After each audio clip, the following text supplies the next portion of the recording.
I said, I'm gonna get some sleep. He said, okay. So I closed my eyes and put my seat back. And he taps me on the shoulder, like not 3 minutes later. And he said, what do you think about abortion? Out of the blue. I'm like, let's just find another thing we don't agree about, you know? And I said this to him. I wrote this down the day that I talked to him. I said, do you know how Hitler convinced the Germans to destroy more than 6 million of your Jewish ancestors? He looked at me with the question mark. I said, he convinced the Germans that the Jews weren't human. That's how they exterminated you, like rats.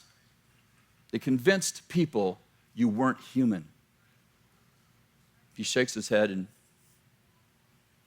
I said, do you know how the Americans enslaved and tortured and killed African Americans? He looked at me, shakes his head. I said, we dehumanized them so that our Constitution didn't apply to them, and when we treated them like animals. I said, do you understand how we got permission to kill the Native Americans? We convinced ourselves that they were savages and not human. We dehumanized them, then we destroyed them.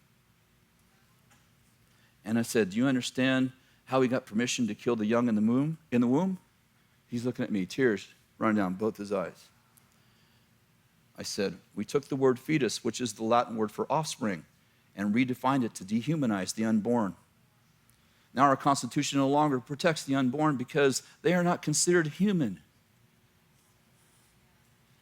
And I looked at him and I said, the Jewish people and the African Americans should be the greatest defenders of the unborn because you understand what it is to be dehumanized and exterminated.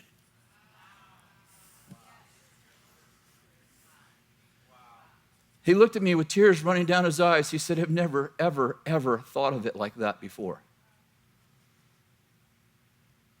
And we stared at each other for a good minute. You all know what that's like when you stare at each other and something's happening in the spirit. You stare at each other, there's a connection made in your soul with one another. There's some kind of an agreement happening, and you can feel the change happening in a man's soul.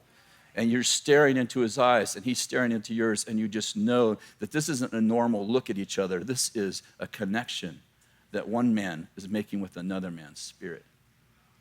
And we stared at each other for a good, solid 60 seconds. Tears running down both of his eyes. He just kept saying, I've never heard anyone describe it like that. And then he put his head down. And he said, would you forgive me? I said, would I forgive you for what? He said, I've hated Christians my whole life. You're the first Christian I've ever actually talked to. And I've been wrong. Liberal, Jewish, atheist, businessman, his description of him.